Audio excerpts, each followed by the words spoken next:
Uncomfortable silences. Why do we feel it's necessary to yak about bullshit in order to feel comfortable? Well, buckle the fuck in for an hour of comfortable conversation, bitch!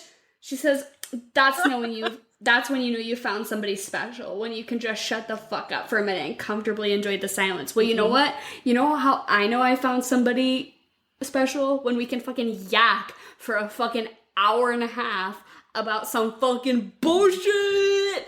Ayo! When I can share my most unhinged takes with a person, that's how I know. So that's how I know it's real. It's real. It's real with you. It's real with everyone who's listening. Hi. Hey, what's up? Welcome How are you all? to The Swamp. It's our fucking podcast. It's an acronym. Stands for some whack-ass movie podcasting. And oh my god, if you're new, hey, what the fuck Hi, is ladies, up? babies, gays. Are not here to try to learn something. Never. Because you sure as fuck won't.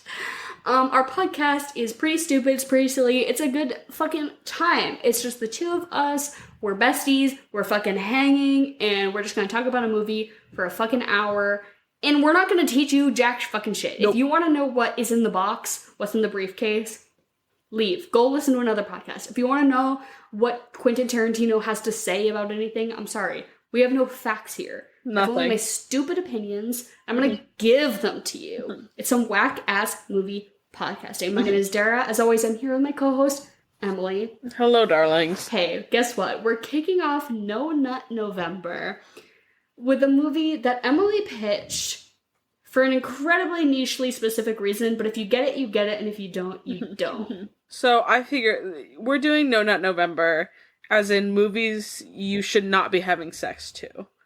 You, like, if this movie is on, if you're Netflix and chilling to a movie that we are covering this month, you shouldn't be, okay? And my theory behind this infamous movie, is that if a man, if a woman, if a non-binary person puts this on for you, and like, you know they're trying to fuck, run! I love this because I think we're on two sides of the same coin here, of that it's a bad idea. Yeah. But I feel like you're coming from a place of, like, if this, like, I think we're both specifically talking about, like, men here. If this is a man's favorite movie, it's like a red flag sort of thing, yes, right? Exactly. You're sort of coming from the perspective of, like, a guy has a poster of the Pulp Fiction thing in his dorm room, and you know that he's gonna try to, like, finger blast you dry, and then, like, ask you if you came, and it's gonna be awful. Yeah, And it's gonna be three pumps and then a dump. And I feel like I'm coming from the place where, unfortunately, you're gonna be watching the movie. I'm part of the problematic crew, whereas it's like, if you put on Pulp Fiction and then try to Netflix and chill me, how the fuck are you expecting to perform better at sex than this movie? Like, you have to be in the top 5% of sex havers in order to be outperforming the entertainment that this movie gives me. Well, I'm sorry. Yeah, if you're gonna do it right, if you as a man are not taking any advice that we're about to give you, and you're gonna say, I'm gonna put this on, you're going to have to be cognitive and tuned in to when the good parts of the movie are, the beats of the movie, and realize there's going to be times that you're going to have to stop. You know what? Not always a bad thing. This is where we can learn about, say it with me, edging. Not a bad thing. If you're smart, you're going to time it well. You're going to start, like, really getting hot and heavy when Bruce Willis comes on screen. I was just about to say, if you're a master, there's only one scenario in which this movie works for you, and it's that she comes at the same time as Fabian. That's all that it's gonna happen. Like, when she... And it has... if you're having a group orgasm with the movie, even that's a little weird. Like, I've gotta say, even that would be a little off-putting to me, but I'm like, you tactfully planned this? It's no fucking shot. I think I'd be more impressed than anything, but I still don't think I could make it happen. Like, I'd be like, oh, there's too much simultaneous, like, parallels happening here. It's like those tweets or whatever where it's like, if you start this movie at this time, like, on December 31st, like, you can watch so-and-so, like, do whatever as the, like, when it hits midnight. If you start edging her at the hamburger scene, Yeah. she'll probably get there by the oral pleasure section. Yes. Not gonna lie. Oh my god. But I think you should, honestly, I like Bruce Willis's part in this movie, but I understand you kind of talked about, you mentioned to me that you don't like it very much. I would say you get to the point where you get through Bruce Willis's part. And then you clock back in. Yeah, because, I mean, as I'm going to put in the description, but I'm sure as anyone who's seen Pulp Fiction knows, like, content warning, there's some pretty graphic on-screen, like, sexual assault and rape. Like, like fully some of the most graphic. You gotta be done by the time that rolls around. No, you've both nutted at this point, which is also, like, what? Like an hour and a half into it? Yeah, hour. Yeah, like, you guys should be done. You guys should, at this point. If you're with a man. If you're healthy. If it's lesbians, feel free to continue on. I have a soft spot for the problematic man who loves Pulp Fiction. I'm gonna come forward and say it. That's fine, but you've never been... I don't want to say never, but... you getting dicked down by one of them in a dorm room when you're... like 18, like 21 years old. It's a different ballpark. It's a different I know completely. Ballpark. No, but I'm just trying to set the stage because I think we're at odds here, Emily. Yes. You told me you were going to fight me on this one. I didn't mean to fight you. I just think for once we don't disagree a lot on this podcast. We don't. So this is good. This is healthy. I think this movie's great. And I think I have a lot of defense for people, specifically men, who like this movie, and I don't think they like it for the wrong reasons. No, I don't think they like it for the wrong reasons, but I think glorifying it and this being like you're just telling me you don't watch movies, and that's okay. That's okay. You don't have to watch movies. That's what I mean. That's okay. You don't have to watch movies. But if you're branding yourself in the way that you're like, I know movies, and this is the movie, Interstellar and Fight Club are your movies, take a step back, okay? No. Think about it. I feel you on that. You know what I mean? Like, I completely agree. That's my issue. The guy who tries to be high and mighty about his movie opinions. Exactly. And then when you try to have a conversation with him, he's like, oh, so you hate Fight Club? And then you're like, I didn't say that. Yeah. But suddenly you're, like, projecting onto me because you hate women. Yes, absolutely. Exactly. That is the kind of man who will say this is his favorite movie. But that's what I'm here to talk about. I think that this movie has, like, an aura of stigma around it, and I think a lot of Tarantino movies do. And I think it's, like, a messy area to sort of weed between. And I honestly don't even really know where I stand on a lot of it, because the whole separating the art from the artist thing is really tough, especially when you're a woman and when you feel from the victim and when you've read fucking testimonies from the victims. Like, yeah, of course I know he's a piece of shit. Of course I know Harvey Weinstein's a fucking piece of shit. Of course Quentin Tarantino was, you know, subservient and compliant and a lot of really bad shit that happens, whether he was directly involved with it or not. Like, of course we know that that was probably the case. Do I think that that is a flat-out reason to completely discredit all of his movies as being good pieces of work? No. No. Like, of course I watch it with a little bit of twinge in my mind of, like, yuck, ew. Yeah. Unfortunately, like, I don't know, I hate to be so graphic and I hate to be so, like, blunt and negative and anti-establishment and everything up front, but, like, every movie that has a budget of more than 10 million, 100 million, whatever dollars, probably had abuse happening on set. Yeah. Whether you know about it or not, I think all, like, high-level Hollywood productions, someone was getting abused. Like, yeah. And those are just the ones that happen that we know about because things came forward. It happened a long time ago. Certain things, you know, long-term people had doing the same thing over and over happened to come out. I think every movie probably has somebody getting fucked over. Like, whether it's sexual abuse, you know, any sort of abuse in general, I think it's probably happening all the time. And if we really knew all those facts and took everything into credit, then every movie is probably fucked. Like, it's probably fucked. Yeah. And it's, of course, if you have that mindset, it makes you feel like fucking shit. And it's shitty to be like, oh, well, then just forget about it. Well, no, of course you can't. I can't because I'm about to get the worst dick of my life, and Mia Wallace is staring over me. Her heroin foaming mouth. I was truly thinking, though, about sort of like, we were talking about, like, you know, this as like a male manipulator movie, and this is like sort of like a problematic male fave. And I was sort of thinking about like the sexy Mia Wallace Halloween costume. I have something to say about that. Which I have done, like, I mean, I did it when I was 16 years old. I don't think that's really chill to do. Now, I'm gonna say, she's OD'd.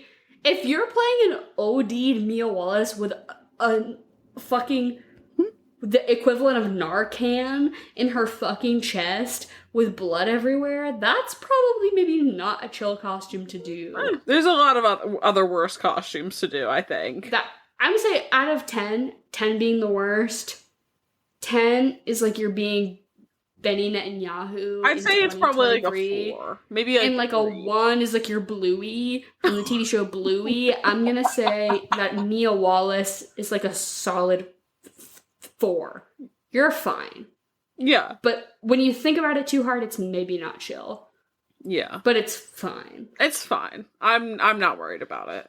Because I'm not here to police your Halloween costume, but I am saying I sort of regret doing it in the past.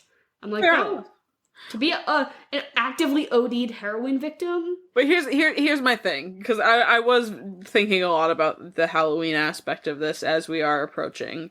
Well, you guys are going to be listening to this like the day after Halloween. Yeah. But if you, as a person, are Mia Wallace for Halloween, singular, you're a hot person. I think you're a hot person. Hot girls are Mia Wallace for Halloween. If you are Mia Wallace and your boyfriend is Vince Vega, you are probably the most annoying couple at the Halloween party, and you guys are going to have a almost life-shattering fight in the car on the way home. And everyone hated you at that party. Why, though? Okay, this is literally just, like, everyone saying that anyone who is Taylor Swift and her football boyfriend, like, every couple who's them for Halloween is having the most earth-shattering fight of their life in their Toyota Corolla on the way to the party. Like, you know it. But why did this watch? I was like, him in his little bolo tie? I wanted to steal the look. The low black pony and the bolo tie? I think if you're lesbians and you do this, hot. Entirely different context. If you are a cis-het couple, trash. Jail. Jail for life. For everyone that doesn't know what I look like, maybe doesn't follow our Instagram or watch our Patreon, I'm about as queer as one can get. You're Bruce Willis, and I honestly was just about to say I'm like the heroin dealer's wife who has all the weird piercings, but I don't even have weird piercings. I'm just like I'm like a pretty plain looking white woman. Yeah. Like, but here's my thing: is like in college, I hooked up with just about no women. Almost none. I would because men are desperate. Guys. Well, it's just because like so desperate that you don't even have to flirt with them. Their dicks are already out. Already hard. That I know. They're easy. There's been time. Well, it's just because I think for me personally, it was easier than getting out of my comfort zone. Yes. And I was like, oh, I can just look someone up and down, and then I'm like going back to his room later. A nice girl are like, so what are your hobbies? And a boy's already jerking himself off exactly on the other side of you, and you're like, what are my options? Here's the thing about me, is I don't dream of labor.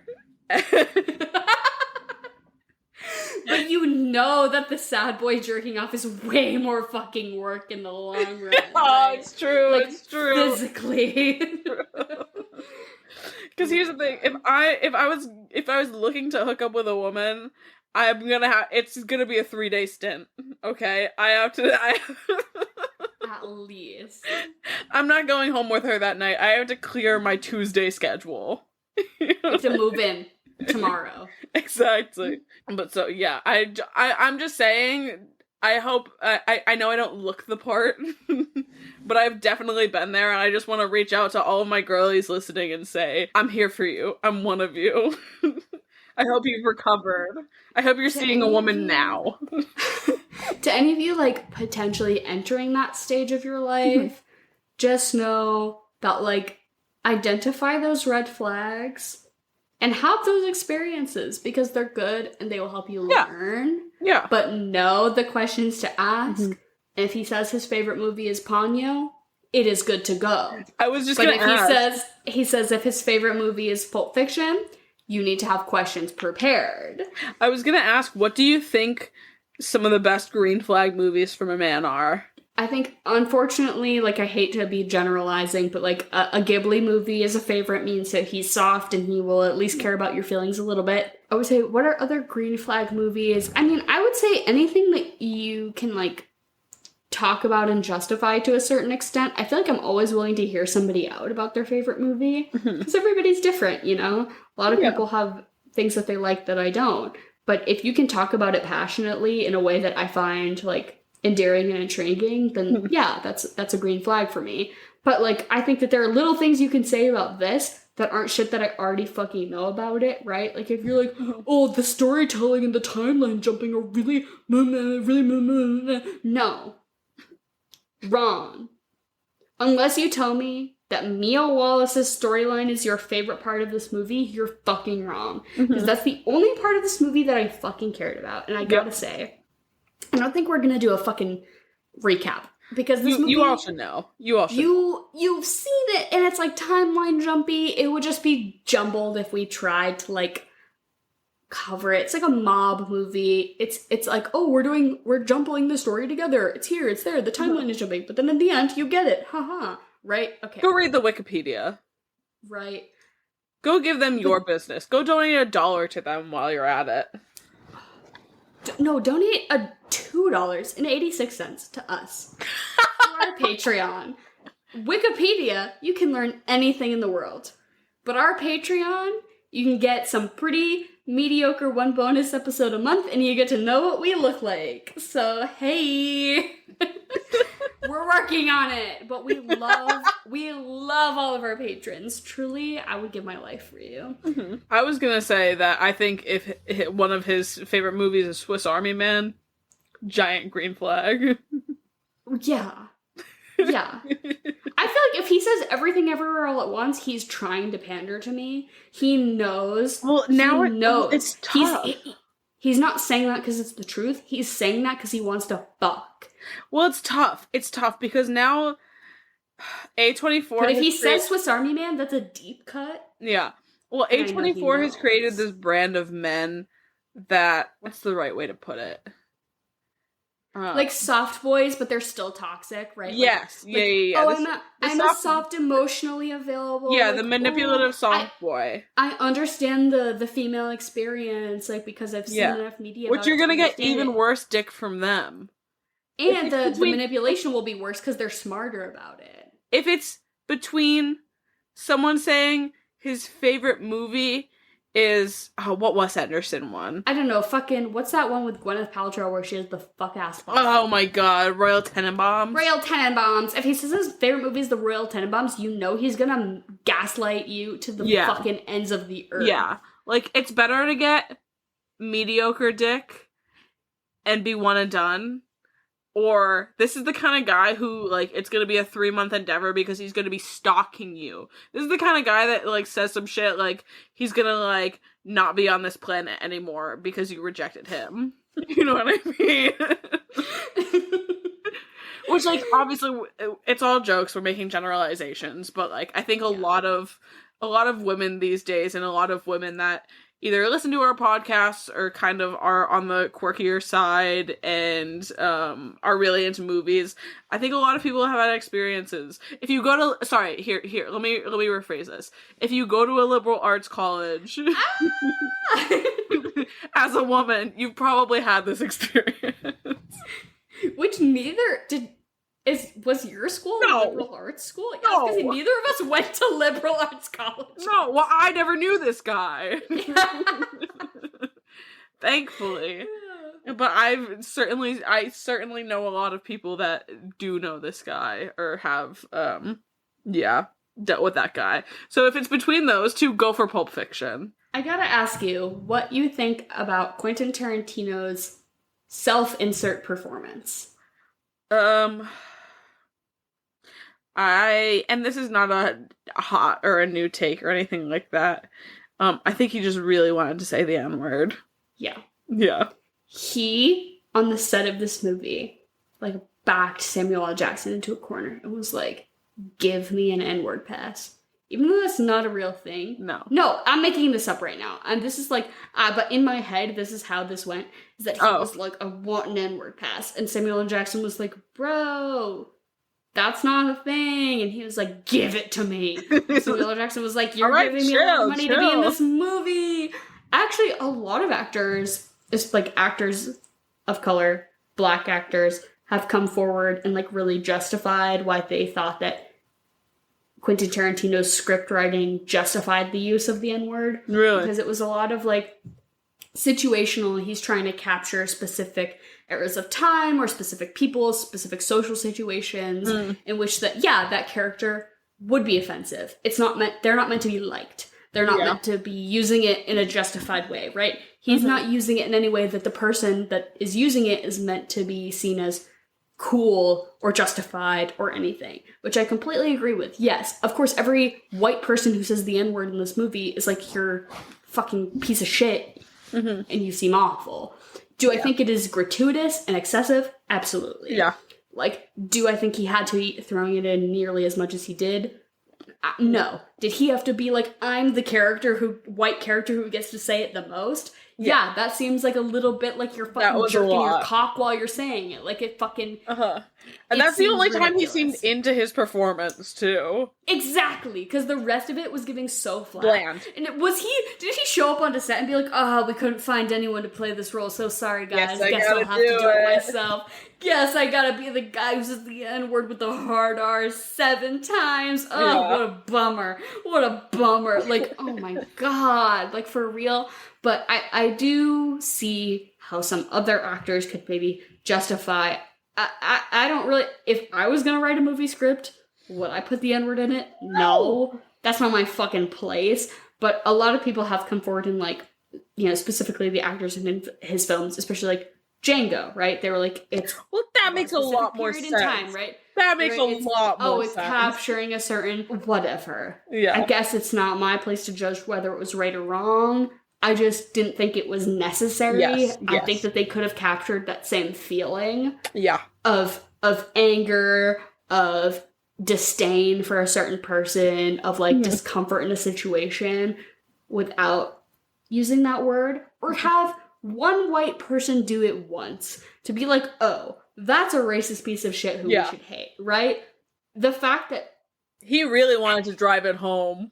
I'm thinking of 3 specific white men in this movie who say the N-word, but it's probably more than the 3. But I'm thinking of 3 very specific characters who I know for a fact I'll say it. And I can eliminate probably all 3, but for the most part at least 2, right? Where one, we can be like, oh, he's a fucking racist piece of shit. Let's hammer that home. The other 2, cut it out. Cut it out. You're already using other aggressive language, right? We get the picture.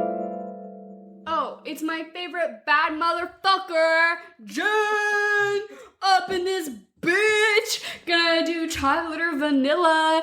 Jen, thank you. You're my favorite person, and I'm so glad you're here. You're gonna do chocolate or vanilla, a game where you say 2 things. We're all gonna say which one we like better. It's fantastic. It's amazing. We get to express opinions, which is what this podcast is all about.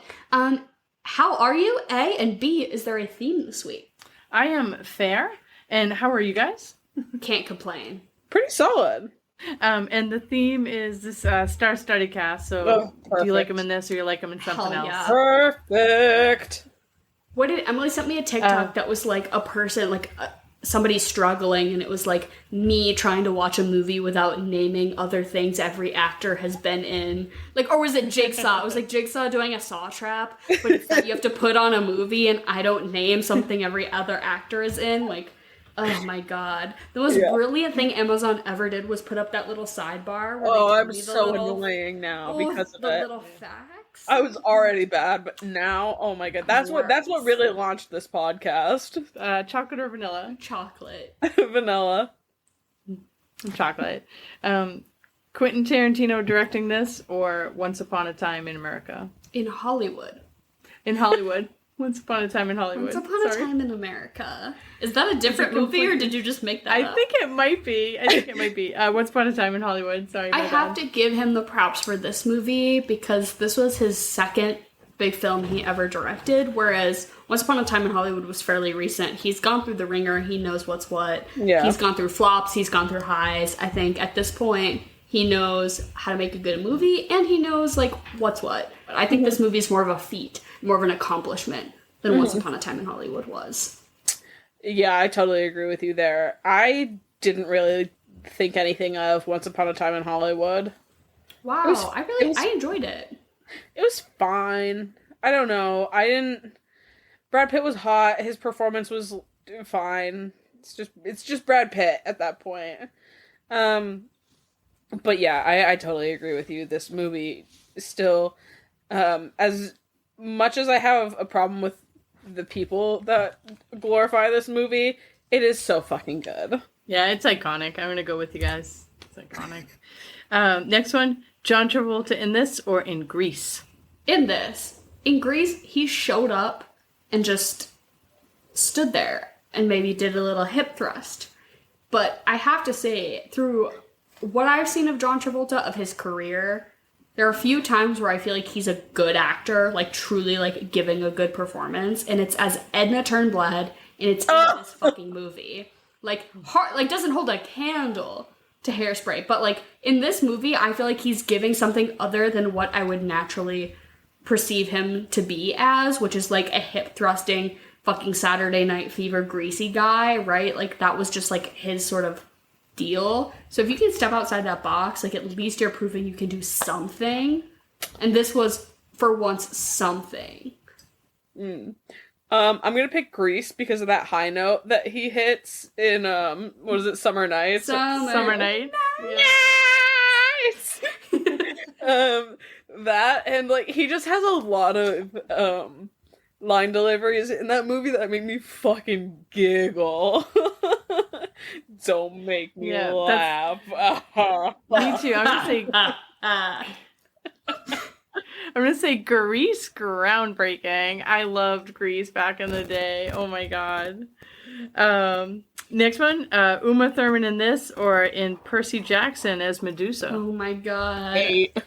Icon. When he looks into his little iPod Touch to see her without making eye contact. Ooh. But of course her in this. Come on.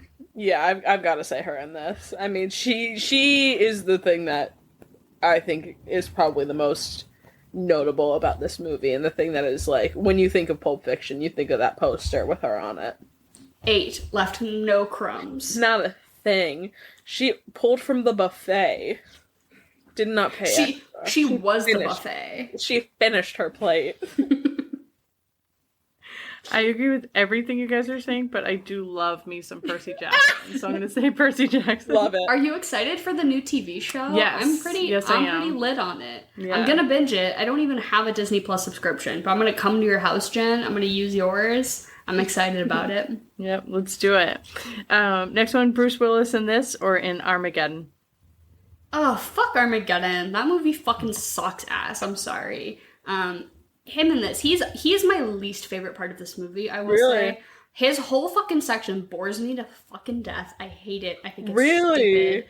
If I'm gonna edit this movie, I think you can take Bruce Willis out basically for the most part. I don't care for it. Oh, I kind of loved him. I definitely used to think his part was fucking boring, but I will still say, though, him in this gives me more life than Armageddon. Just, like, really fucking kills me. I think it's just because Ben Affleck is there with his new teeth, and he's just killing me.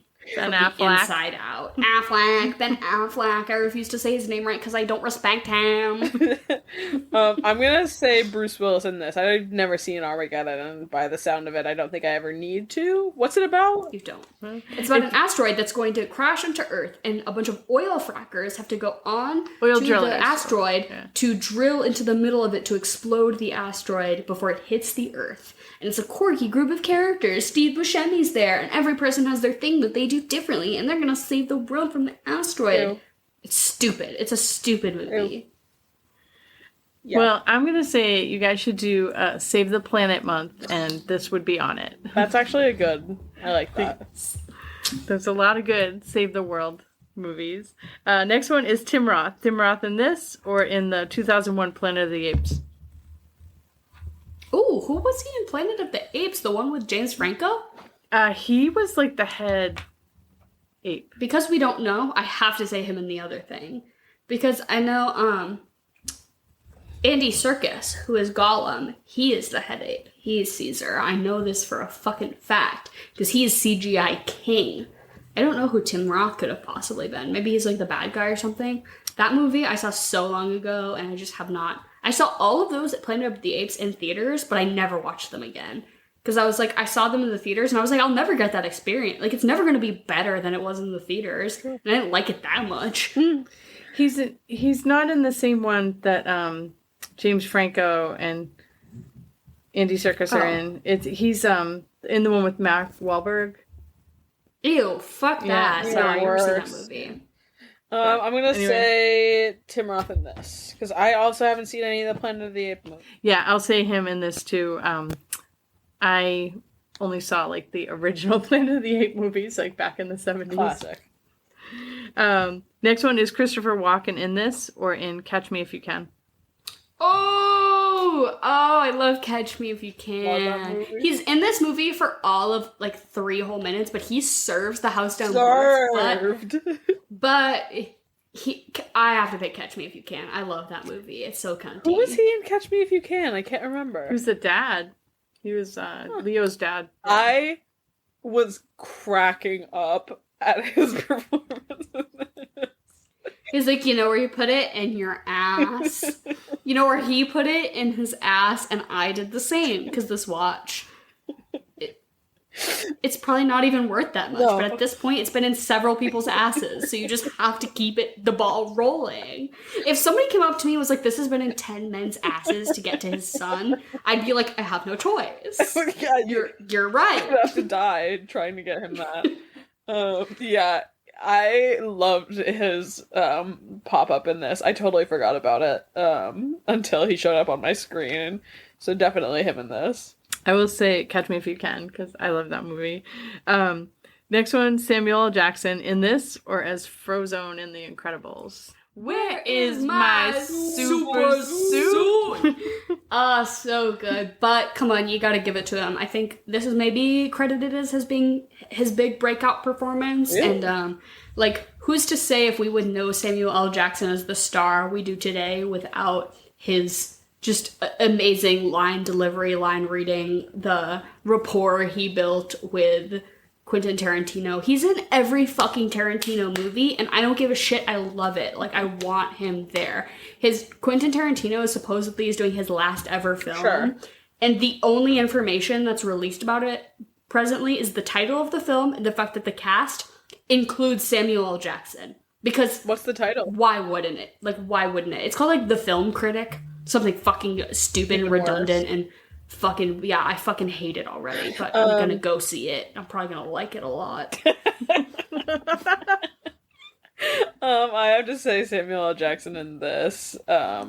He's my favorite character in this movie, so. Well, I'm going to go with Incredibles. Next one is Ving Rhames in this or in the Mission Impossible series. Who? Look him up. He's very unique, very character actor in a lot of things. Oh, you mean Marcellus Wallace? Yeah, is that his name in this movie? Yeah, I don't give a fuck who he is in anything other than this That movie. is Marcellus Wallace. Yeah, I don't even know. What else did you say? Mission Impossible? Yeah, he was in the Mission Impossible. I don't give a fuck about Mission Impossible. Marcellus Wallace. That's a sexy man. Yeah. That's a big Even with that man. little band-aid on the back of his bald-ass head. Ooh. Like, big guys don't do it for me. Really buff big guys don't do it for me that much. Like, I like him a little more slim, like Bruce Willis was in this. But, like, oh my god. I'm looking at this. I like him bald, and I like him chill. I'm looking. And Marcellus Wallace is checking those boxes for me. Yeah. Calm, cool, collected, not a follicle of hair in sight. Yes. Yeah, I'm gonna pick him in this. He was... Yeah, I love his character in this. I have seen all the Mission Impossible movies, so I'm gonna go with that. And last one, Harvey Keitel. Harvey Keitel in this or in National Treasure? Oh, I knew you were gonna say that. I mean, he's like so himself in both of these movies. Like, I think he gets typecast, and I don't care because he's always that guy. He's like, I'm the problem solver. I'm the crime fixer. I'm the guy who figures out what's going on. Like, I love that. I love Harvey Keitel, but him in National Treasure fucking sends me. I think it's sexier when he's playing the bad guy. Yeah, so I'm gonna say him in this. I'm gonna go National Treasure, and that is it for this star-studded cast. Love it. Love. Thank you, Jen. I'm sorry I fucked up your audio last week for the few people who caught it. Thank you, my quality checkers. I'm not always great at editing. It's Please hard don't erase me sometimes. this week. I won't erase you Never. this week. I'm sorry, Jen. For the few who caught it, though, thank you. I'm always trying my best. And honestly, now that you pointed it out, it'll never happen again because I'm so anxious. So, thank you. But Jen, as always, we love you, and we'll see you next week. All right, I love you guys. Have an awesome night. Bye. Bye. I also wanted to ask you sort of about your thoughts, specifically about the character of Fabienne, right? I thought she was really fucking annoying. See, you hated her? You loved her? I don't love her, but I feel like she's positioned in this movie to be annoyed by, right? You're supposed to, as an audience, be annoyed by her. Yet, I actually cannot find anything she does to be actually annoying. I think she's sort of cute and endearing, but you in this movie, at this point in time, right, you're an hour and 20 into it, and you get to her, you're in this hardened mindset, and suddenly you're like, I'm annoyed by this bitch. You're like, I'm annoyed by this yapping bitch. And yet, I'm like, suddenly, I feel like a fucking man, right? Like, I feel like an aggressive man. Yeah. And suddenly, I'm like, wait, I need to think about, like, she's kind of cute and endearing, and I like her. And I just think about this movie that's really interesting is all of it is positioned as being so iconic and like so nobody ever talks about Fabienne. Never. No quotes, no posters, no promotional, nothing. All of Pulp Fiction capture all of it. You won't get a drop of Fabienne in it.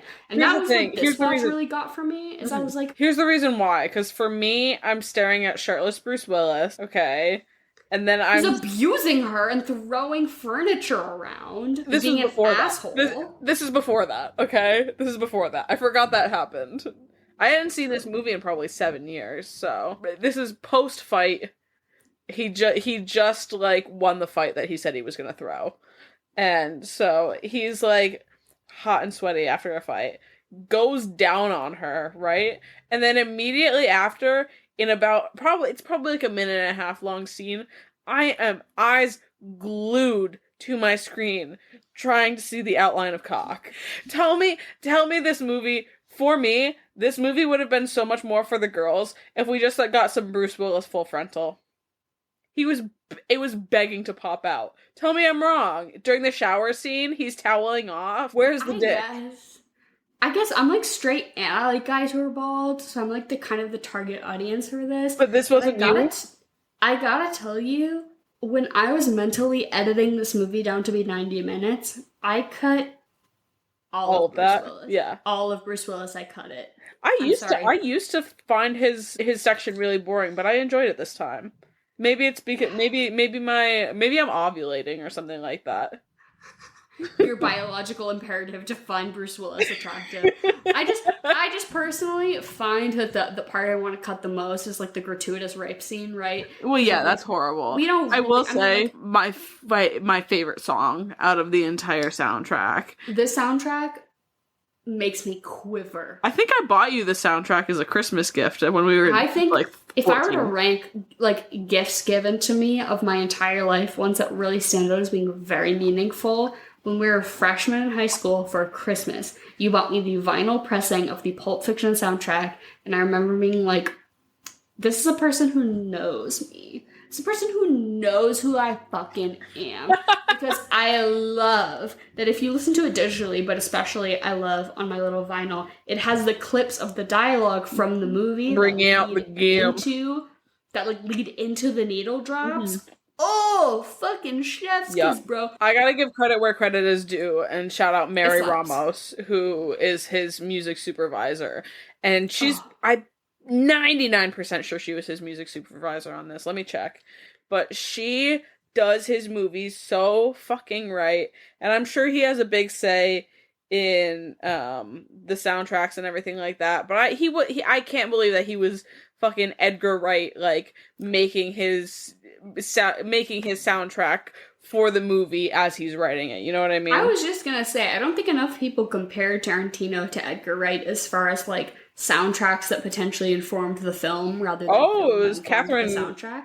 It was not Mary Ramos. It was Karen Ratchman. Damn, good for her. She's also done Clueless, Boogie Nights, and I don't know the other one, but dang. But I will shout out Mary Ramos though. I think that's, God, if I'm getting her name wrong, I'm gonna die. But soundtrack's baller. I know when I'm sat in that seat, I'm about to be shaking my ass a little bit. Yeah. Exactly. Emily, I was just going to ask if you want us to get into our regularly scheduled programming. Can I just say one thing? Wyrus? I don't know the actress's name. Yes! From Catching Fire. Hey. Pumpkin and Honey Bunny. Scene stealers. Tim Roth and fucking Wyrus. Mm-hmm. Amanda Plummer. Before we get into our regularly scheduled programming, I'm going to ask you a question. Did you clock the Steve Buscemi appearance? Of course. Because it took me a long time in my life. Like, dog, that voice, I can't not clock that voice. You know what I mean? It took me a while through my life, but when I got it, and now every time I'm like giddy. Yeah. I'm like, Steve Buscemi as Buddy Holly the waiter? Yes! So I feel like we have to do Fuck, Marry, Kill with who I believe have the most screen time, and that's Jules, Vincent, and Mia. Yeah. Yes. Absolutely. I'm gonna kill Vincent. I'm gonna fuck Mia, and then I'm gonna marry Jules. Okay. Yeah, I like that. I wrote pretty differently. I think not that different. I think I'm gonna marry Mia. But I want to be like the third.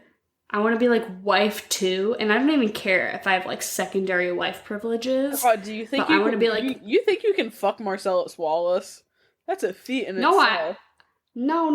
I like sit and I watch. Like I'm wife 2. I don't have to be doing too much. Maybe I'll leave. She's gotta have like a cavernous pussy. I'll just like do the dishes or something. Like I'll, I don't have to be putting in nearly. She's wife 1. Yeah. She's putting in the work. I'm wife 2. You're like you're like the topless maid that goes around. Yeah, exactly. That's what I would prefer my marriage with Mia to be like. Mm-hmm. And then I think I'm gonna fuck Jules because I feel like he has better morals and he'll treat me right. Whereas I feel like Vincent would be a shit lay. Even though I'm into that bolo tie, I think he's gonna be shit. I'm gonna take that bolo tie off of his corpse after. I'm gonna murder him and I will take that bolo tie. Yeah. See, the thing that really did it for me about this movie is how realistic it is And how realistic it is, I mean specifically about the amount of time that it takes Vince to go and take a shit. Every time. Him taking a poop is like a constant disaster. joke in this movie. Yeah. That he's like constantly like, I gotta shit. I'm like, honestly, relatable. Yeah. I am also having to shit at the function. Exactly. And like, worried I'm gonna miss something. Like, but truly. Yeah, but here's my thing. And he does shit for like a good 7 or 8 minutes, but in film time, that feels like years. Well, yeah, well, that's my thing, is, like, in the realistic aspect of watching this movie, like, him going and taking that shit is just about the amount of time that a man would leisurely shit. You know what I mean? It was perfect. I thought it was brilliant. They told John Travolta, they're like, go take a poop for real. We mean it. What are you eating and drinking? It's tough. And I'm not saying that this is what's ideal. I think you do it better. Obviously, you're hosting your dinner party. You do it better. But I took the POV of you're at this boy's house and he's trying to impress you before, he bones you. And what's he gonna cook for you? It's not gonna be chicken and rice. Because that's his weeknight meal. This is his weekend meal. That's his meal prep. He's got 7 weeks prepped. Exactly. And by the time he eats it, it will be so sad and dry. Exactly. He's going to be like, protein. Gains. He's going to make you steak and mashed potatoes. Not going to be this mashed potatoes are going to be chunky at best. And there's not going to be a sauce in sight. But obviously, this is your dinner party. This is not his dinner party. You do a really mean steak. If you have a sous vide, please. Honestly, air frying a steak is kind of one of the best ways you can do it and to have it like consistent. I'm not great at cooking a steak and like butter basting a steak. Toss it in the air fryer. Shouts out right now. If you're listening to this and you need to know what to get the person in your life who enjoys to cook a gift for the holidays. The upcoming winter holidays, gift time, if they do not own a sous vide, it's a little pricey, but it's like not crazy. You can get like a pretty okay one for like, or a pretty good one for like under $200, I would say. I got one for like probably like $60. Like you can low get like end Amazon. Like a pretty, like if you want to get like a nice one, they're like in the hundreds, but if you want to get like, fine and completely passable one in the, the tens to hundreds, that for a person who likes to cook is a pretty fire gift. Yeah, but I say you do like a really good steak. You make a real sexy sauce. You could do like a red wine reduction over your steak and potatoes. You know what I mean? Throw a little asparagus in there because we eat vegetables. I think you do that, and then if you want to do red wine, obviously, by all means, that's what's going to go with it best. Quote best, sure. But I think that you also do a twist on what a boy would have, which might be, if he's trying to feel like a big man, whiskey. But I think you do a blueberry bourbon lemonade. Yeah, right? Something like fruity. For Fabian's blueberry pancakes? Yes. Exactly. That's what I'm saying. Fabian's blueberry pancakes, nod to that.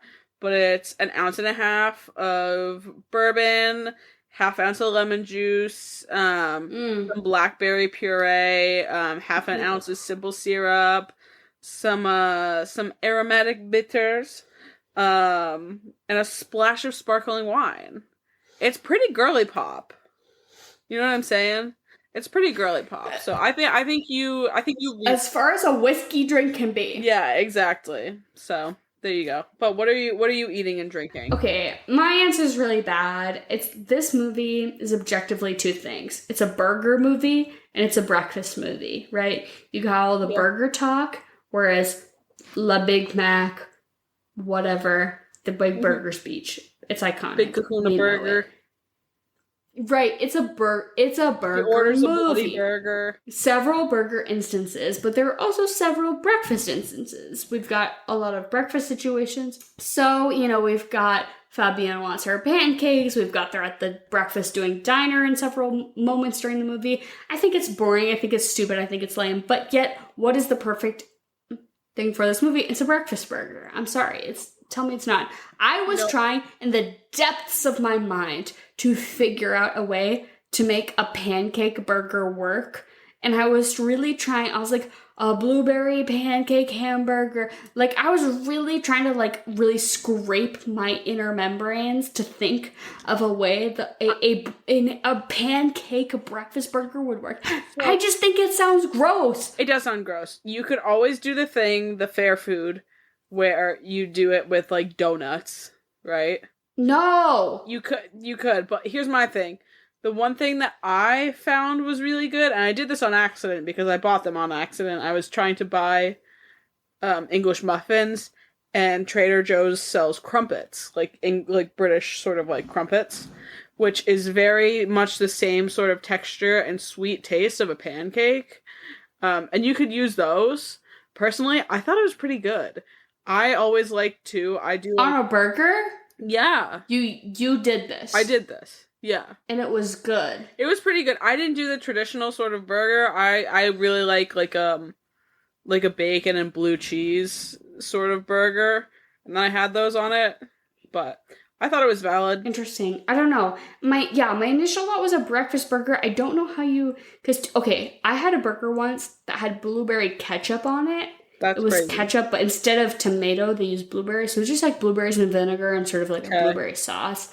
I feel like you could do like a goat cheese, blueberry sauce, potential like fried egg burger. I don't know, but you go forward and you say what a breakfast burger means to you. Mm-hmm. And unfortunately, that's the easy answer, but it's the answer I'm giving. It's a breakfast burger. You do the breakfast and you do the burger. I dig it. Put a hash brown on it. I'm sorry. There you go. And what's your I'm lazy. What's your drink? Okay, this is also stupid and lame.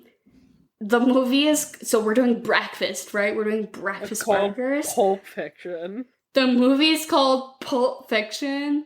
So you do a pulpy orange juice mimosa. Yeah, I'm sorry. It's easy. It's stupid. Had to happen. I used to hate pulpy orange juice. And I was like, I didn't get into it until I just switched my mindset into thinking that extra like Grove stand pulp level, you think of it like a smoothie. Yeah. Just be like, I'm drinking a smoothie. And then suddenly it's delicious. Because you're like, oh, it's not because juice should be smooth. A smoothie, who cares? And then, so you've had your juicy, your super pulpy mimosa, and you've polished off your hash browns and your breakfast burger. What are you following this movie up? Charlotte's Web. Enlighten because me. They say a pig needs to have character in order to be willing to be saved from being eaten. It's pretty obvious in this movie that they discuss the morality of eating a pig based on its personality. And I think that there is nothing more direct and true than that spider's argumentation for Mr. Wilbur staying alive, because he is some pig. What about you? I figured I would go maybe this is an easy grab, but I figured I would go for the inverse of what this movie is. This is the most insufferable man that you're gonna meet in college. I'm gonna say that you watch the movie that's gonna be the most insufferable woman that you meet in college, and if her favorite movie is Lady Bird, if she tells you that she feels so relatable to Lady Bird, I think that is okay when you are 16, 17, 18 even. But if you're over 20 and you're really still deeply, but beyond I'm gonna say 23. 23? Okay. If beyond the mommy issues, because that's forever. That's forever. Okay, you're never not going to relate to that. But if beyond that, you're still feeling really relatable to Lady Bird, that's a little... What do you rate this movie? I'm going to give it a 7. Yeah, I'm sorry, Emily. I'm going to give this movie a 9. Yeah. It's just good. Yeah. It's just good. And you can put it on, and I will fall into a hypnosis. of watching. I don't disagree. I think this movie is great. It's just not my out of all Quentin Tarantino. It's just not that high. It's not. Can I ask where it falls in your placement as far as what you have seen in his canon? Like what? Or can you tell me at least like one above, one below? Hold on. Let me. Because I recently have been trying to work through certain directors, like watching their movies to like complete their entire canon. Yeah. And I have realized that I have only one left for Quentin Tarantino, and it's his one movie that everyone's like, that one fucking sucks and we hate it. Yeah. I just haven't seen it. I've heard so many different conflicting things. Everyone's like, that was the stupid one that you shouldn't see because it was his flop. So I just like haven't bothered with it because I just feel like I probably won't. Kill Bill 1 and then 2. Of course. Yeah. Number 1. And then I'm going to say Inglourious Bastards. Fair. And then I haven't seen Reservoir Dogs in so long. I'm going to say Reservoir Dogs and then Pulp Fiction. Yeah, and then Django, and then Once Upon a Time in Hollywood. And then I haven't seen Hateful Eight. I saw like the first 40 minutes of it, and I had to fucking shut it off because I was bored. And I haven't seen Jackie Brown either, so... Or Death. Jackie Brown's good. I want to watch it. It's definitely on my list, but... I respect and do not disagree with that assessment. That's valid? Yeah, like wholeheartedly. I actually don't know much what I would do different, except for that I maybe consider like Pulp Fiction and Inglourious Bastards on like maybe the same, if we can do like tiers, right? Like rather than listing like of tiers, like I think like Jackie Brown, Pulp Fiction, and Inglourious Bastards live like somewhat equilibrium to me. Like it's really, I don't know, it's tough, but anyways. Yeah. But we love all of you. Thank you so much for listening. Oh my god. We're so excited to enter No Nut November. Honestly, I'm gonna be honest with you, this month is a haul. We're doing a lot. Both of us have a lot fucking shit going on this month. So we're just trying to trudge. We've got a lot to trudge through. But I love doing this podcast. I'm not gonna lie. Like, we both love doing it, and I love doing it for you. And we want you to revel in it with us. So please follow us on social media. All of our stuff is in the stuff. Oh my god, if you're new and you made it this far, Jesus fucking Christ. That's a long welcome. Welcome. Fuck. Like, DM us.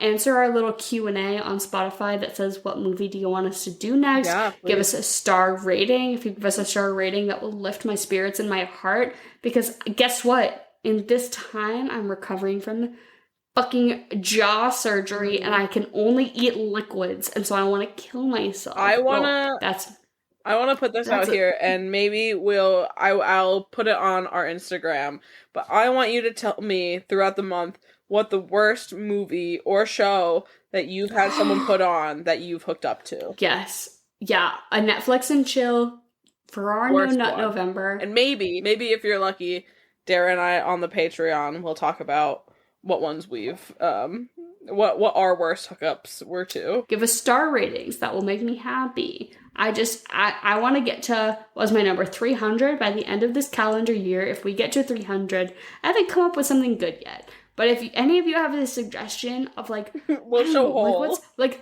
like the Bee movie, like what's like the most stupid like crowd pleasing thing we could do to get to 300. We've already on Shrek.